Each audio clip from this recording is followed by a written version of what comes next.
kita sholat id itu ternyata nggak menjenguk Tuhan. Justru si Mas Mantri yang nggak sholat sedang menjenguk Tuhan. Perbedaan menemukan Tuhan ini disikapi seperti apa harusnya? Sebenarnya yang dimaksud dengan hari kemenangan itu adalah zakatmu itu. Anda dapat honor, Anda dapat amplop. Nah, kaum miskin, kaum papa yang jenengan eksploitasi itu dapat apa? Astagfirullah. Ada kiai zaman Orba yang pengen cemplung ke dalam politik. Itu ya, kita nggak bisa menyebutkan, jangan nyebutkan namanya.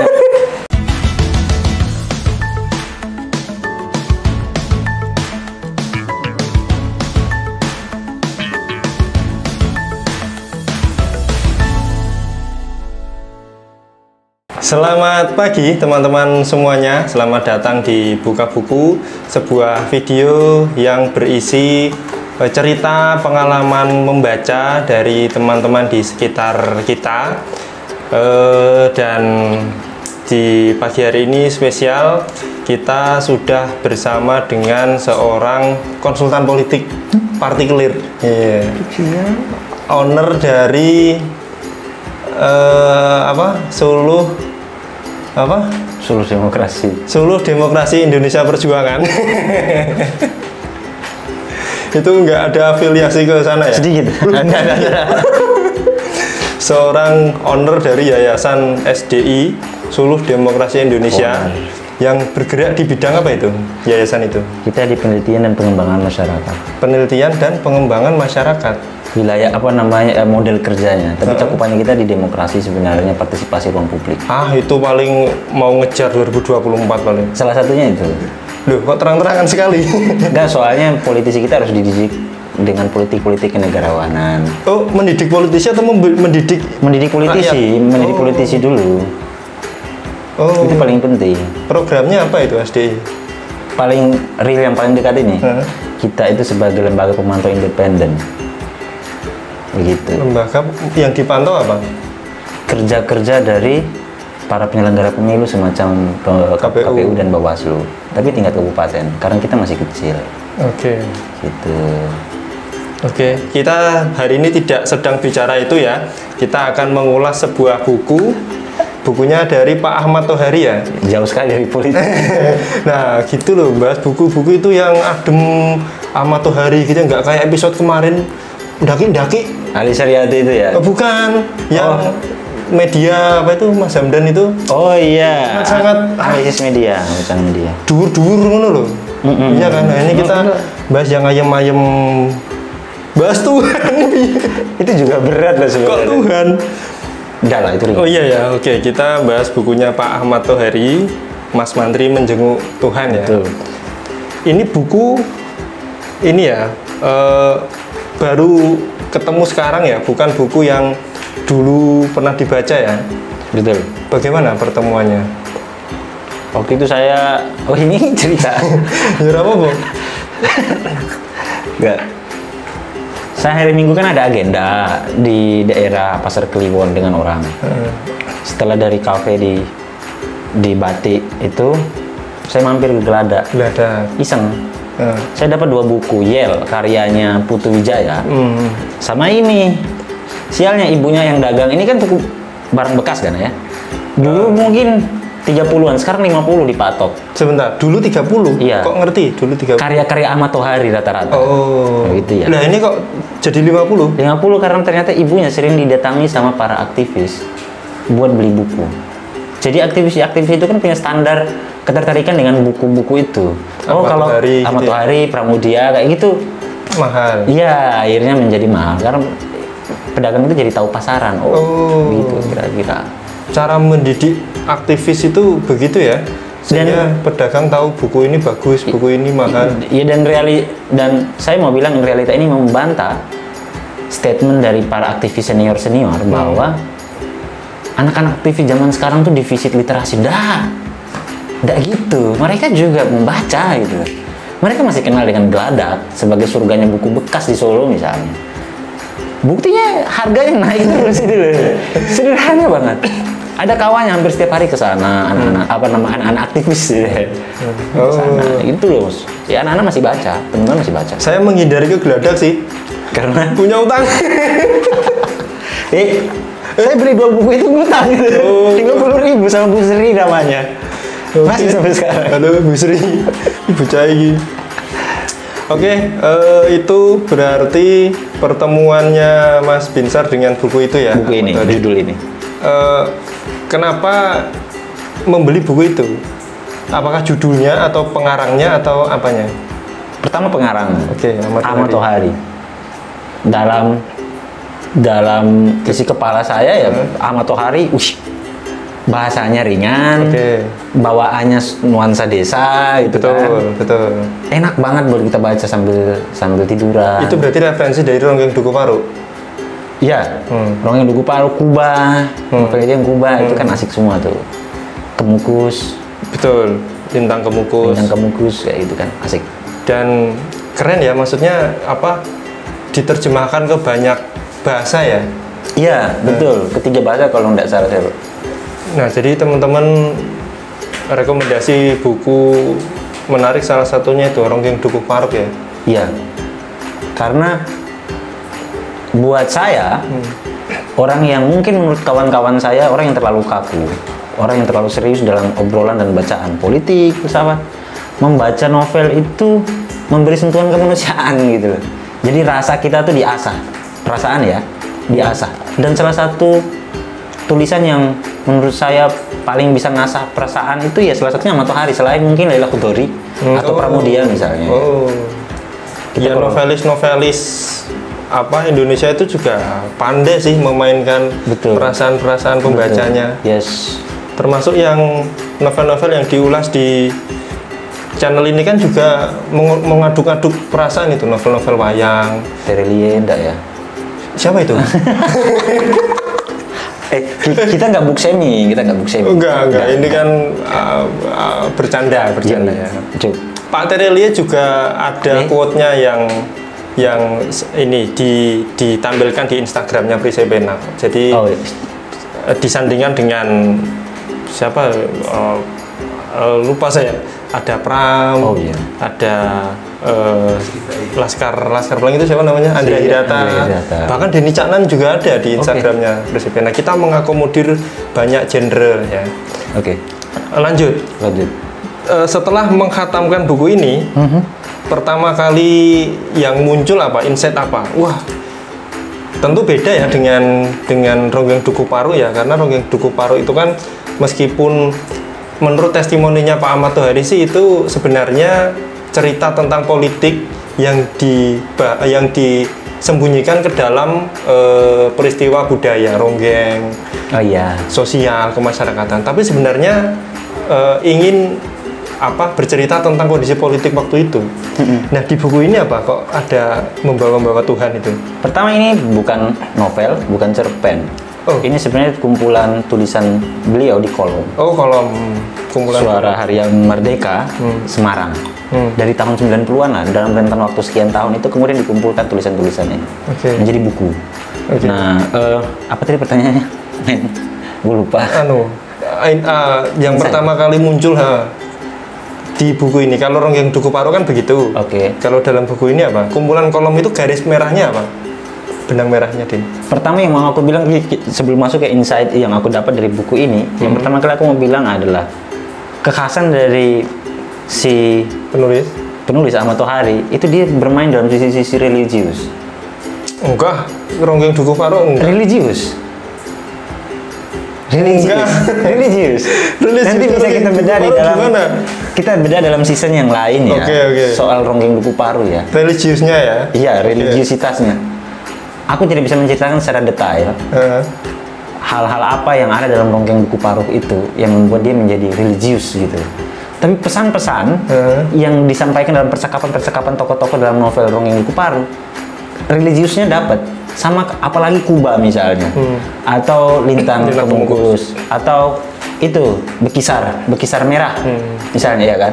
Nah, kekhasan dari Ahmad Tohari juga ada di sini. Kalau Bung tadi bilang ada realitas politik yang dipotret oleh Ahmad Tohari kemudian dituliskan dalam bentuk cerita. Ini buku sama politik. Dia ngomong soal politik, dia ngomong soal model keagamaan, dia ngomong soal model kebudayaan manusia Indonesia rentang waktu 80-an sampai 90-an. Sebentar, kalau basicnya Ahmad Tohari sendiri kan cenderung ke apa ya namanya ya, santri ya, atau santri ya, kiai atau apa ya? Iya, santri lah. Nah mungkin personality beliau yang begitu itu terlihat di dalam apa pemilihan kata-katanya yang katanya Anda religius itu tadi.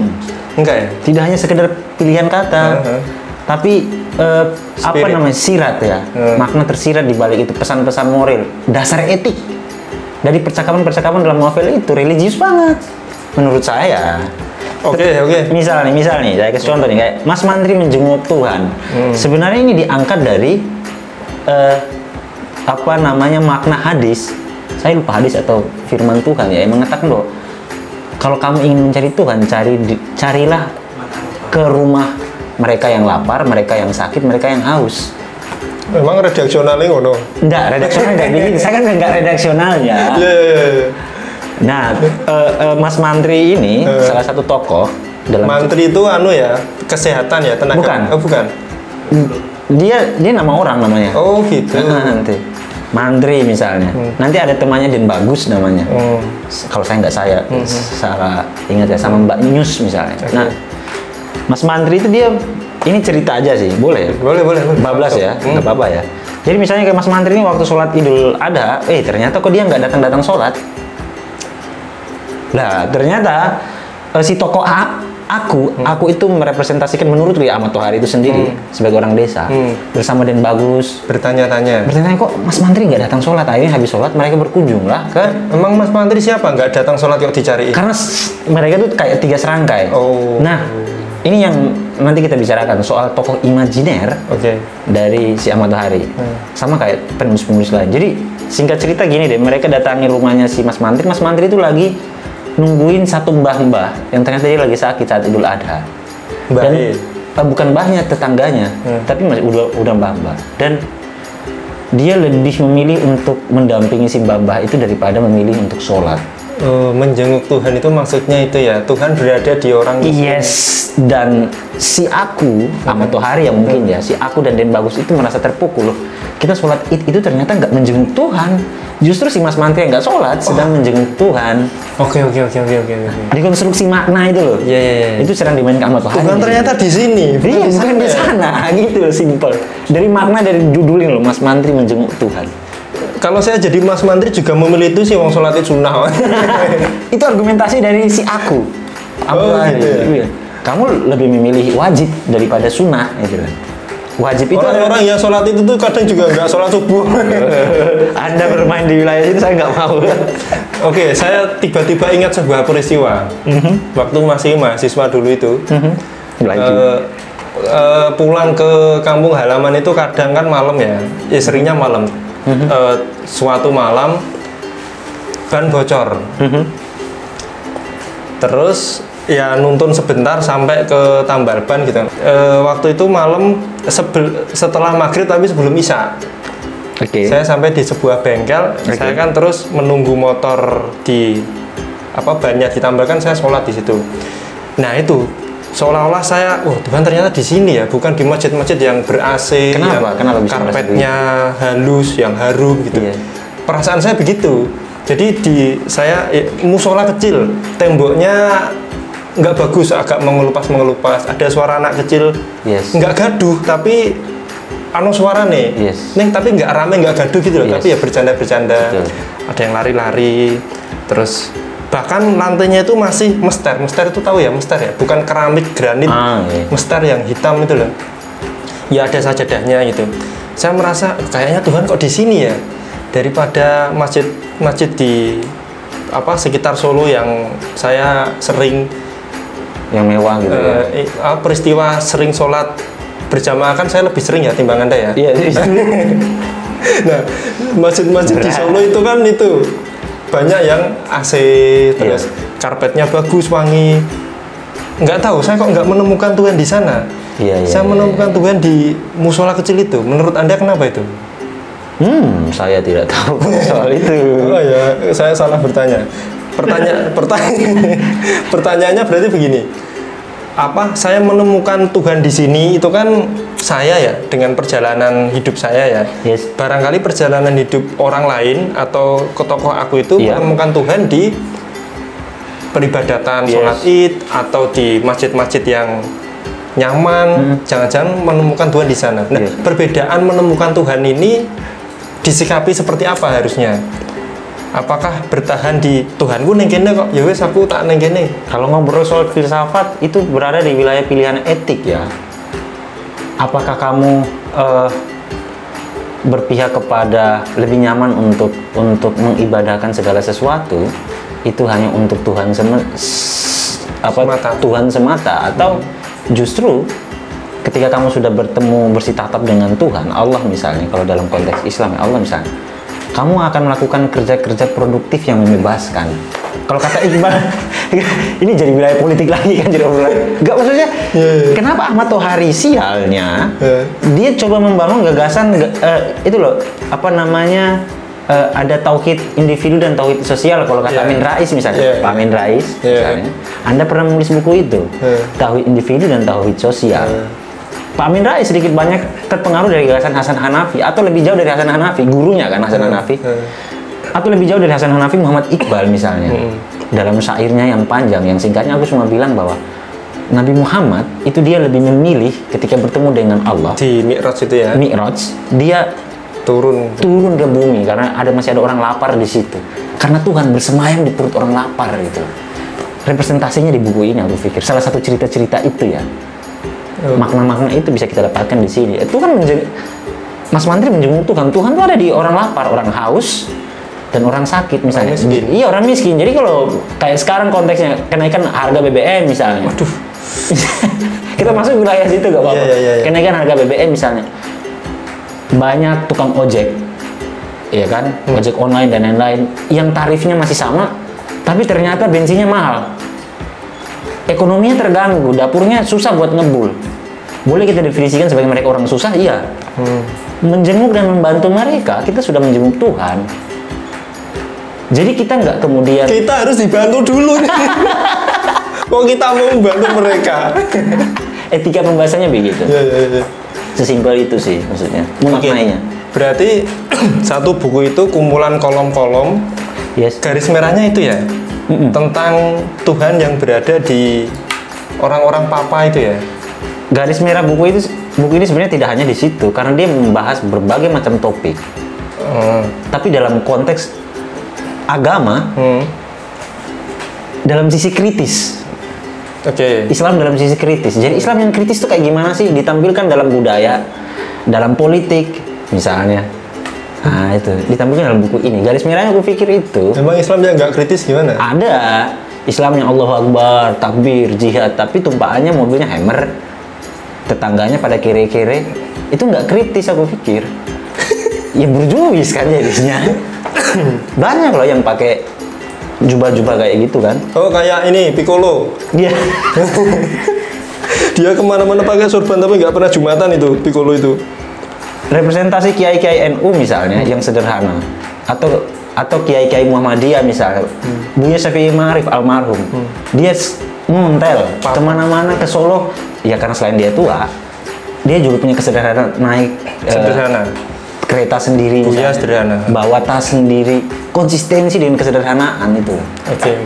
Nah itu sih kawan. Nah ini ada nggak kisah yang lain selain cerita Mas Mantri itu yang temanya itu sebelum nanti ke bahasan yang lain? Temanya itu maksudnya temanya apa? Yang itu Tuhan ada di orang miskin itu? Oh tidak, dia ternyata kalau soal Tuhan hanya ada di orang miskin itu hanya satu cerita itu. Berarti apa cerita yang lain misalnya apa yang dekat-dekat dengan judul utamanya itu loh? Dekat dengan judul utama. Karena dia begini, buku ini dia bagi ke dalam 4 bab. Bab pertama itu dia ngomong soal Tuhan dan etos keagamaan.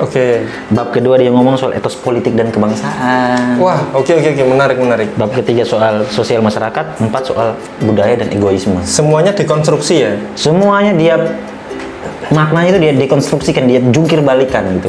Saya pengen satu-satu. Waduh, iki. Bab 1 yang itu tadi sudah bab 1 itu tadi. Ada yang lain nggak? Saya pengen ketemu ini nilai yang lain yang didekonstruksi Pak Ahmad Tohari. Buat saya yang paling menarik itu sih sebenarnya, tapi ada juga cerita misalnya soal ini nih, Fitri, Sejati, dan Brian. Itu soal konsep Idul Fitri. Gimana itu? Jadi dia sedikit menceritakan bahwa memang konsep Idul Fitri itu kembali fitrah, ya, kembali ke suci, kembali ke kesucian yang sebenarnya tidak hanya dimaknai dengan sholat. Idul Fitri tidak hanya dimaknai dengan sholat kemudian makan ketupat, tapi kebersihan diri dengan zakat harta, zakat fitrah misalnya. Itu tuh konsep yang ingin dibangun Islam untuk mensucikan mental keserakahan itu loh, syahwat dunia itu loh. Nah itu pengen dicuci dengan cara misinya itu ya, iya, spiritnya itu memaknai Idul Fitri itu sendiri misalnya. Nah Ahmad Tohari pengen gambarin cerita itu seperti itu, sesederhana itu sebenarnya. Bahasanya mau saya bacakan atau gimana? Sesederhana itu. Ceritanya gimana? Sedikit aja, garis besar ceritanya aja. Kayak Mas Mantri tadi loh. Nah ini, bila yang kamu maksud Idul Fitri itu adalah pakai pakaian yang baru, sepatu yang baru, atau makan ketupat dan gulai, itu bukan hakikat dari Idul Fitri. Wajah Mbak Nyus tiba-tiba merona. Karena Mbak Nyus ini kan menganggap bahwa Idul Fitri itu ya sepatu baru, celana baru gitu. Iya. Nah, menurut dari Mas Mantri, tokoh yang ada di dalam sini. Oh, Mas Mantri ada terus ya? Nah, itu yang mau tak ceritain sebenarnya poinnya sebenarnya. Tapi nggak apa-apa, kita bahas ini aja dulu pelan-pelan. Nah, menurut Mas Mantri itu sendiri, Idul Fitri itu tidak hanya soal pakaian yang baru, tapi bagaimana etos dari zakat itu bisa diaplikasikan dalam bentuk keseharian. Jadi pasca Idul Fitri, pasca Lebaran, Ramadan, itu etos yang dimunculkan, etos berbagi itu loh, itu dijadikan sebagai habit, kebiasaan dengan cara kita harus risih melihat kemiskinan. Ini ya titik tekannya pada zakat ya, nggak puasa ya, karena biasanya Idul Fitri itu kan hari kemenangan, biasanya kita puasa, hari ini kita berbuka gitu ya, malah ke zakatnya ya. Iya, karena sebaginya ini. Karena ternyata dia bilang begini. Betul, kata-kata itu betul, karena dia bilang begini, sebenarnya Idul Fitri itu tidak bisa menghapuskan, Idul Fitri itu tidak bisa merepresentasikan kemenangan ketika itu hanya dimaknai sebagai kesudahan dari puasa. Indikatornya bukan hanya itu ya. Dia pengen bilang bahwa sebenarnya yang dimaksud dengan hari kemenangan itu adalah zakatmu itu. Karena kamu udah berkorban secara harta. Semangat berbaginya itu ya. Iya, lebih berat harta atau senyum ketika bersedekah? Lebih berat harta. Harta kan, dan itu yang dituntut untuk harus disedekahkan, dizakatkan maksudnya. Kalau senyum mah semua orang bisa kan. Kalau kata Iwan Fals kan begitu, Westerling juga tersenyum. Bojoku kok angel ya, nek tanggal tua ya. Iya. Berarti dia kaum yang harus dinafkahi. Ya kan ngono. Oke, bab 1 clear ya. Bab 2 dia ngomong soal apa tadi? Etos politik. Nah, ini konstruksinya di wilayah mana itu? Dalam setiap cerita itu dia memaknai semua hal itu dalam hal politik ya, karena penggalan-penggalan cerita, realita, berita dia tulis dalam bentuk cerita seperti ini. Jadi beda-beda. Yang paling ultimate. Yang paling ultimate itu dia bilang begini, ada judulnya, tulisannya namanya Antara Politik dan Pewaris Nabi. Ya ini asik banget. Wah iya. Antara politik dan pewaris Nabi. Iya. Cerita ini khilafah. Aduh, ampun HTI. Udah nggak ada itu. Udah enggak, masih saya dikontak masih ya. Aduh. Saya dulu pernah lihat polisi, ternyata masih ada yang kontak. Masih Pak, butuh data datang ke saya. Jadi kayak judulnya begini, Antara Politik dan Pewaris Nabi. Itu sebenarnya dia pengen menceritakan bahwa bukan menceritakan, tapi tulisan ini dibuat ketika ada kiai zaman Orba yang pengen cemplung ke dalam politik. Itu ya, kita nggak bisa menyebutkan, jangan nyebutkan namanya. Nah, dalam kritik-kritik yang dibangun oleh tokoh aku, dia mengatakan bahwa, loh, ngapain kiai itu ikut politik. Bukannya dia itu malah nurunin derajatnya dia. Katanya dia itu pewaris Nabi. Bayangkan saja kalau para kiai-kiai yang sebagai ulama-ulama yang sebagai pewaris Nabi ini saling gontok-gontokan masalah politik. Terus mau apa namanya mereka sebagai pewaris Nabi, peran mereka apa dalam menyatukan umat? Nah, itu salah satu kritiknya dia. Tapi dia bangun dalam bentuk cerita yang tidak bisa saya ceritakan. Anda baca sendiri. Karena ada nama ya. Iya. Dan selain itu Anda manja sekali kalau saya harus bacakan ceritanya di sini, kan begitu. Begitu Anda manja. Buku ini dicari, baca. Digeledak ya. Loh, ada, sudah tidak ada. Online kayaknya banyak online. Bisa cari di sini juga bisa. Nanti kontak Mas Wasis ya. Iya. Kedua, ketiga, keempat topiknya sama sih, soal bukan topik, motifnya sama, soal dekonstruksi makna sih. Oke, aku pengen nilai yang lain selain tadi kan jelas ya apa politik dan pewaris Nabi. Oke, kiai nggak usah nyemplung ke politik, poinnya kan begitu kan. Mau yang lebih nyelekit lagi, sebenarnya saya sudah tidak asing lagi dengan model-model bahasan Ahmad Tohari. Karena sangat religius kritis gitu maksudnya tuh. Jadi kayak misalnya bab 4, bab terakhir ini. Jangan bab 4 dulu. Bab 4 apa itu? Aduh. Bab 2 dulu. Bab 2 kan tadi sudah. Yang lain. Satu lagi lah. Mencalekan Mas Mantri, enggak lah, jangan itu enggak asik gitu. Hak atas rasa aman. Nah, itu deh. Hak atas rasa aman. Kaitannya dengan politik. Politik dong. Dia pengen bilang dalam cerita ini, pembukaan dalam cerita hak atas rasa aman ini, dia mencontohkan satu kasus pembunuhan di Inggris, Princeton namanya. Kalau aku nggak salah sebut nama kotanya ya di Inggris ya.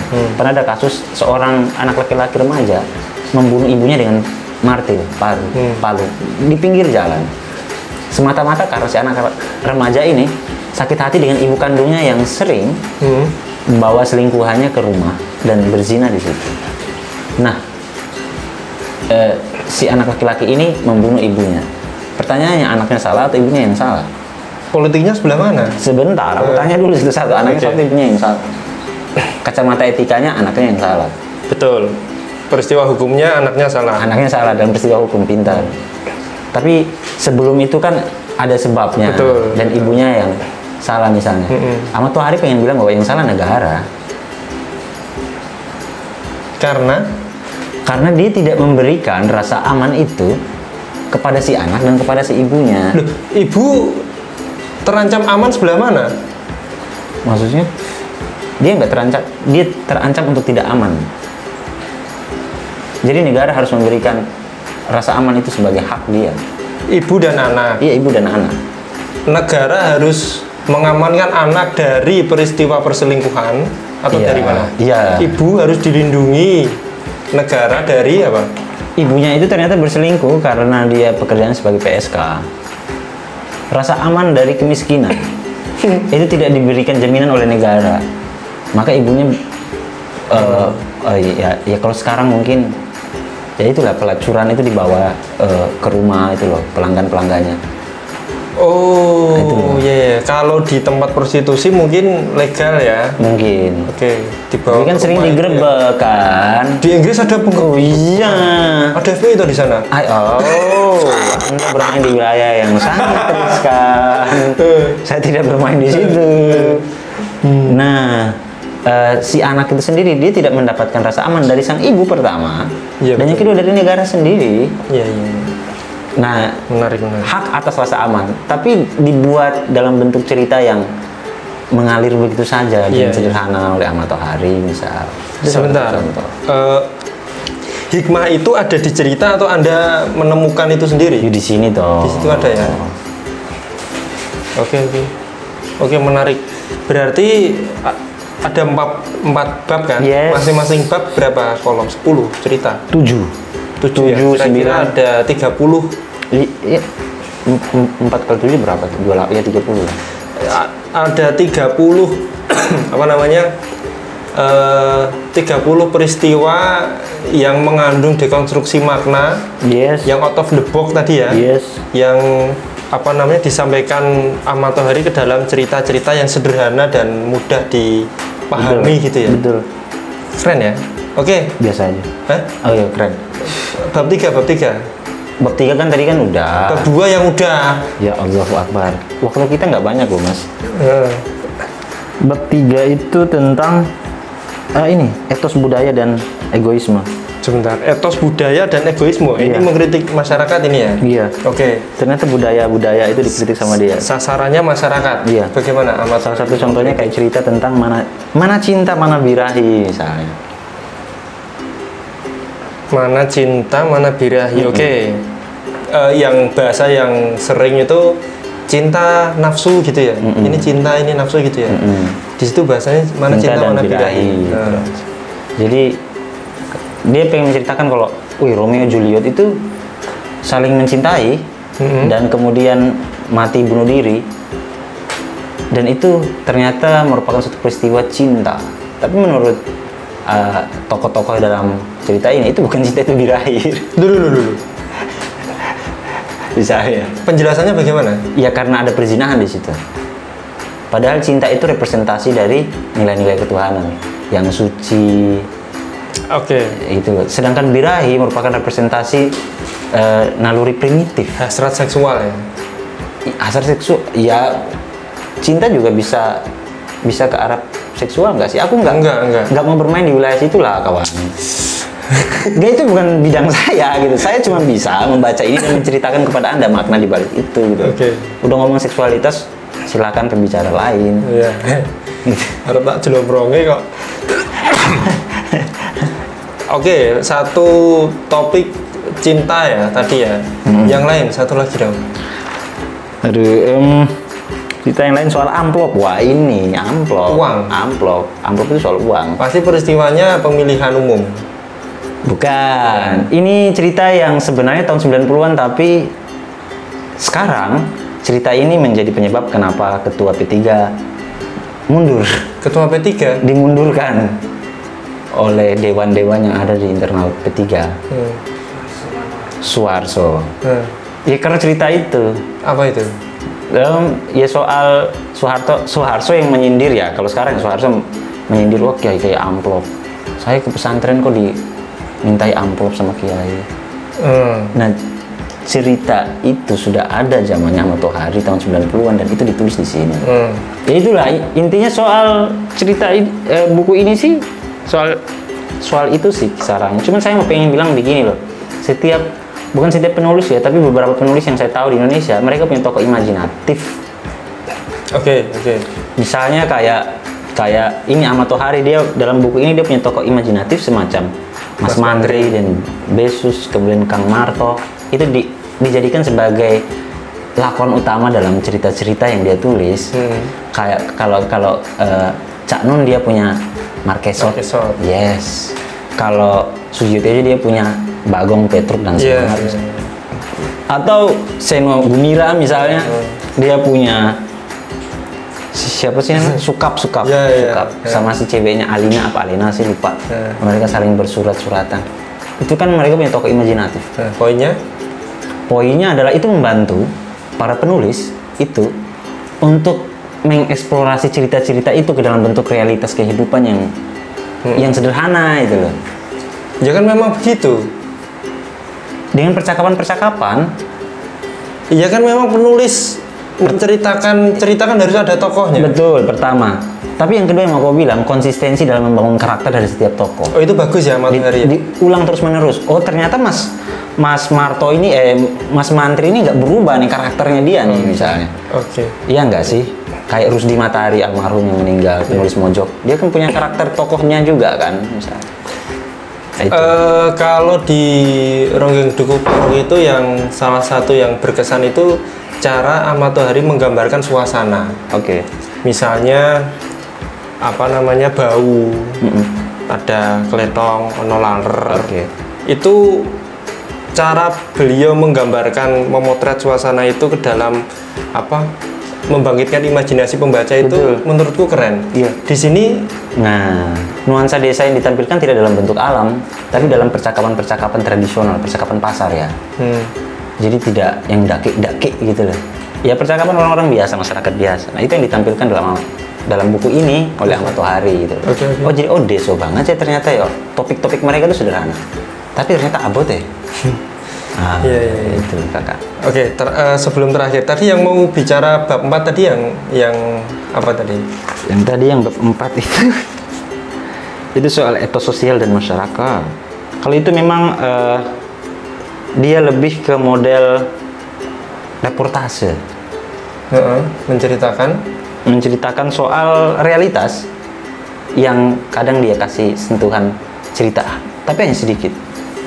Kebanyakannya dia ngomong soal realitas. Misalnya ini ada judul cerita Duka Cita Timika. Timika Papua ternyata. Nah itu kan realitas yang dipotret sama dia, kemudian dia tulis ulang.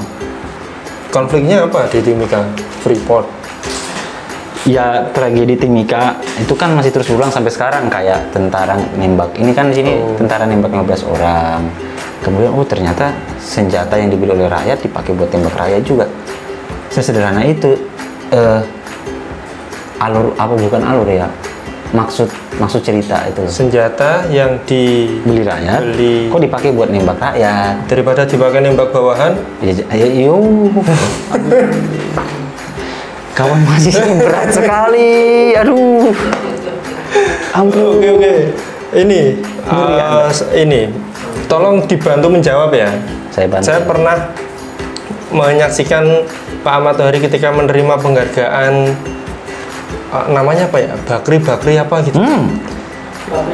Bakri Award ya? Iya, Bakri Award ya. Beliau menyampaikan begini, saya itu pernah mendapatkan pertanyaan traumatis ketika yang ngisi seminar itu kan. Pertanyaannya begini, Pak Ahmad Tohari, Anda itu mengungkap atau menguak, membawa peristiwa-peristiwa kaum papa ke dalam novel-novel atau cerita-cerita Anda dapat honor, Anda dapat amplop. Nah, kaum miskin, kaum papa yang jenengan eksploitasi itu dapat apa? Nah, Pak Ahmad Tohari di dalam sambutan ketika mendapatkan Bakri Award itu pertanyaan traumatis itu. Nah, bisa membantu menjawab nggak? Bantu Pak Ahmad Tohari. Bukan. Anda kan ini menikmati karya-karyanya Pak Ahmad Tohari kan? Kan juga syarat dengan cerita-cerita kaum miskin, kaum papa. Pak Ahmad Tohari namanya menjadi besar. Terus mendapat honor. Hidupnya mungkin lebih layak begitu. Tapi orang-orang miskin yang diangkat itu dapat apa? Ketimpangan seperti itu bagaimana cara memaknainya?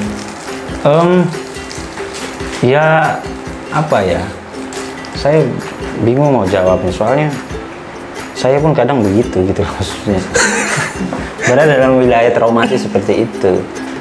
Tetapi Ahmad Tohari sudah melakukan tugas-tugas kenabian dia, aku pikir.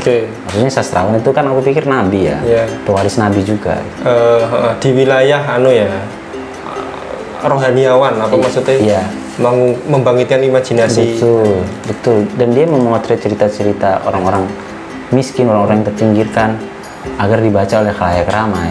Kalau dia ditanya, lah terus bagaimana deh orang-orang yang kamu ceritakan di situ, nasib mereka nggak berubah? Lah itu bukan urusan dia lah. Tugasnya hanya menyampaikan gitu mas. Iya. Ini loh ada peristiwa kayak gini. Itu urusannya Jokowi misalnya. Ngapain naikin BBM? Ngeri sekali. Iya kan? Lah, novelis Pak Jokowi itu nggak menaikkan BBM. Gas itu guys. Ya maksudnya sastrawan udah nulis dengan isi kepalanya dia, buat nulis kayak gini kan berat. Betul. Nah, terus masih disuruh buat ngurusin orang-orang miskin lagi. Lah. Tugas pemerintah apa ya? Itu apa itu? Model apa itu pertanyaan itu gitu loh saya. Nggak etis sekali kalau itu ditanyakan ke Pak Ahmad Tohari. Nggak etis ya? Ya menurut Anda nggak etis ya? Menurut saya nggak apa-apa pertanyaan itu, karena terus kita yang membaca itu juga sebaiknya tidak berhenti di membaca gitu loh. Betul, kalau itu betul. Ada peristiwa kayak gini toh. Yes. Gitu. Jadi dia menulis, kita baca, ya kita gerak. Soalnya kan nulis juga butuh tinta, butuh kertas. Masa ditulis di pohon? Pakai beli kan? Tinta kertas itu misalnya. Pak Matahari butuh itu uang dong. Iya betul. Dan kemampuan menulis itu juga tidak sembarang orang. Iya. Makanya tadi istilah Anda pewaris kenabian. Betul. Oke, begitu. Maka hikmah selanjutnya adalah kalau beli jangan ngutang ya. Yang dibayar ini. Jangan yang palsu belinya. Jangan yang palsu. Jangan yang bajakan. Bajakan jangan. Kalau bisa walaupun second tapi asli nggak apa-apa. Itu untuk tapi yang dibayar tadi. Aku sembayar mau Oh, inginnya utang. Utang tadi dari Mojolaban saya mampir ke situ nongkrong bayar. Oke, terima kasih teman-teman sudah menyaksikan. Terima kasih Bung Binsar sudah berkenan mampir dan berbagi pengalaman membaca. Saya tercengang karena tenanan 50 ternyata. 50 sorry. Ada 50 cerita yang berarti ada 50 dekonstruksi ya? Yes. Satu aja tercengangnya nggak berhenti-berhenti ya, apalagi 50 ya. Oke, begitu teman-teman, silakan dicari buku ini Mas Mantri Menjenguk Tuhan di online atau di offline atau mungkin bisa pinjam nanti ya. Bisa kontak-kontakan. Tapi buku ini udah dipinjam sama orang. Udah ada yang pesen. Habis itu aku baca ya gitu. Temen saya yang ngobrol sama saya di itu loh, kafe yang di Laweyan itu. Oke. Di Kliwon. Ya nanti dicari di yang lain ya, jangan buku ini. Oke, begitu teman-teman. Terima kasih sudah menyaksikan. Jangan lupa tonton episode selanjutnya atau klik aja rekomendasi YouTube di sini. Langsung diklik itu ada buku yang menarik untuk simak ya. Demikian, dan teman-teman jika punya tulisan boleh dikirim ke kami untuk kami bantu supaya tulisan itu menjadi buku layak baca yang abadi. Wah keren. Bisa juga mau deh kalau gitu deh. Emang gue nulis? Nulis. Oh boleh ya. Tapi agak serius tulisannya. Ya apa-apa. Penerbitku ya serius kok. Siap. Begitu teman-teman, sampai ketemu di episode selanjutnya. Mari membuka dan terus membaca.